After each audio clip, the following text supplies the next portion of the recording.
ఈ దినపు దేవుని యొక్క మాట ఇర్మియా గ్రంథము 34వ అధ్యాయము 15వ వచనము. ఇప్పుడు మనస్సు మార్చుకుని ఏం మార్చుకోవాలి అనేది గమనిస్తే, మనము దేవుడి యొక్క మాట విననటువంటి వారం అనే సత్యాన్ని ఎరగాలి. దేవుడి యొక్క మాటకు వ్యతిరేకంగా మనము దేవుడికి విరుద్ధమైన సంగతులు కలిగి ఆయన కోపం పుట్టించినటువంటి వారమని ఎరగాలి.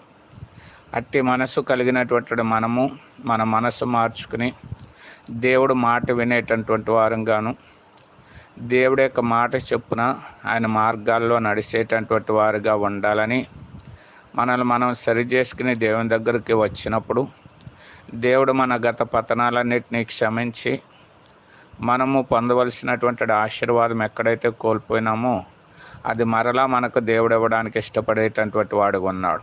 కాబట్టి ఈ సత్యాన్ని ఎరిగి మనము కూడా మన మనస్సు మార్చుకుని దేవుని వైపు తిరిగి దేవుడు ఇచ్చేటువంటి సంపూర్ణమైనటువంటి ఆశీర్వాదము పొందుదుము గాక.